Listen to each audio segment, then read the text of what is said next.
নমস্কার, আমি সায়ন্তন আর in love with সয়েলে আপনাদের সবাইকে স্বাগত। আশা করি আপনারা সবাই ভালো আছেন। আজ আপনাদের দেখাবো কিভাবে আমি বেলি গাছের রুটেড কাটিং বসাই। রুটেড কাটিং কেন বললাম? কারণ আমি যে কাটিং সংগ্রহ করেছি সেই কাটিংয়ে অলরেডি কিছু রুটস আছে।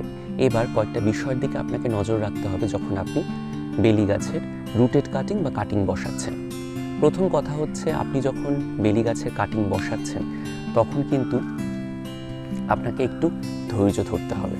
তার কারণ বেলি গাছের কাটিং বসানোর পর সেই কাটিং ভালো মতো এস্টাবলিশড হতে বা ভালো মতো রুট সিস্টেম তৈরি করতে বেশ কিছুটা সময় লেগে যায়। আদর্শ সময় এই ধরনের কাটিং বসানোর গরমের শেষ, বর্ষার শুরু। আপনি বসন্তের শুরুর দিকে যখন নতুন ডালপালা ছাড়ছে, নতুন ডাল মাটির তলা থেকে বেরিয়ে আসছে, সেগুলো আপনি সংগ্রহ করতে পারেন।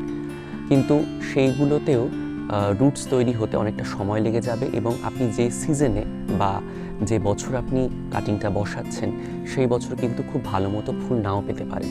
কারণ অপরিণত যে সমস্ত ডালপালা থাকে বেলি গাছে, সেই সমস্ত ডালপালায় খুব একটা ভালো ফুল আসে না।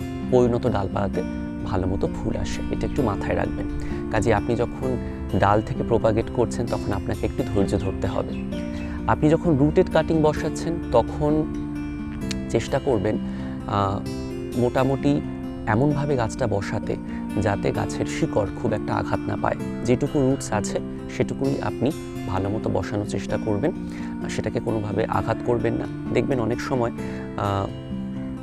আপনি যেখান থেকে কিনছেন রুটেড কাটিং, আমি যেমন গ্যালেরি স্ট্রিট মার্কেট থেকে সংগ্রহ করেছি, সেখানে খুব সস্তায় বিক্রি হয় বিভিন্ন প্রজাতি। আমি যখন এই প্রজাতিটা সংগ্রহ করলাম, এটাকে বোধহয় জ্যাসমিনাম স্যামব্যাক বলে, আমি যদি খুব একটা ভুল না হই। আমি স্ক্রিনে নামটা দিয়ে দেবো।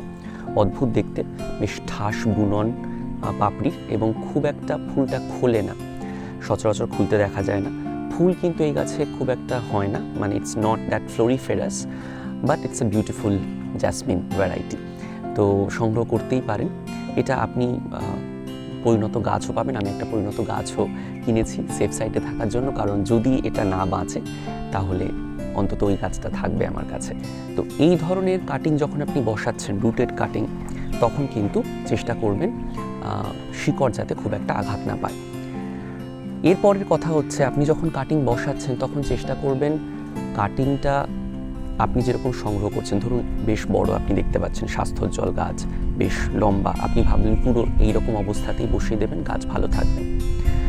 কিন্তু অনেক সময় দেখা যায় যে আপনি এরকমভাবে বসালে গাছ যে খাবার দরকার, যে নিউট্রিয়েন্টস দরকার, সেটা অনেক সময় পরিণত শিকড়ের অভাবে পৌঁছতে পারে না গাছের পুরো অংশে। ফলত আস্তে আস্তে কিন্তু গাছের পাতাগুলো হলুদ হয়ে যায়, দুর্বল হয়ে যায়।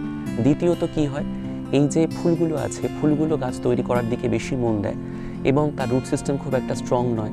সেই জন্য কি হয়, আস্তে আস্তে গাছের যাবতীয় এনার্জি এই ফুল তৈরির দিকে চলে যায় এবং আস্তে আস্তে গাছ দুর্বল হয়ে পড়ে। সেই জন্য আপনি যখন রুটেড কাটিং থেকে গাছ বড় করছেন এবং সেই রুটেড কাটিংয়ে যদি ফুল থাকে, তাহলে আপনাকে ফুলগুলো ডিসকার্ড করতে হবে বা কেটে দিতে হবে। এই গাছটা মোটামুটি বা এই কাটিংগুলো মোটামুটি 1 ফুটের মতো বড়, কিন্তু আমি যখন গাছটা বসাবো তখন কিন্তু আমি অর্ধেকটা কেটে দেব, অর্থাৎ প্রায় 50% আমি প্রুনিং করে দেব, যাতে গাছ নতুন ডালপালা ছাড়তে এনকারেজড হয় এবং রুট সিস্টেম ভালো মতো তৈরি করতে এনকারেজড হয়। যদি এটা আপনি ইনশিওর করতে পারেন, তাহলে যে কোনো বেলি গাছের কাটিং থেকে আপনি খুব সহজেই এবং সার্থকভাবে গাছ বড় করতে পারবেন। আপনি যখন কাটিংস থেকে গাছ বড় করতে চাইছেন তখন চেষ্টা করবেন ছোট মাপের কন্টেনার নিতে, কারণ খুব বেশি বড় মাপের কন্টেনার নিলে বেশি মিডিয়া প্রয়োজন হবে। খুব বেশি মিডিয়া নিলে মিডিয়া বেশিক্ষণ ময়েশ্চার ধরে রাখবে। সেই জন্য চেষ্টা করবেন ছোট মাপের কন্টেনার নিতে, যাতে মাটি ইভেনলি ময়েস্ট থাকে কিন্তু সগি না থাকে, মানে অতিরিক্ত জল না ধরে রাখে। যদি অতিরিক্ত জল ধরে রাখে তাহলে কিন্তু শিকড় পচে যাওয়ার সম্ভাবনা থাকবে রুটেড কাটিংসের ক্ষেত্রে। আর যদি আপনি এমনি কাটিং বসান তাহলে সেই কাটিংয়ের ক্ষেত্রে কিন্তু রুট তৈরি হতে সময় লাগবে বা অনেক সময় গোড়া পচেও যেতে পারে। সেই জন্য চেষ্টা করবেন ছোট কন্টেনার ব্যবহার করতে। তো এই বিষয়গুলোই বলার ছিল, আপনি কিভাবে কাটিং থেকে বেলি গাছ বড় করবেন সে বিষয়।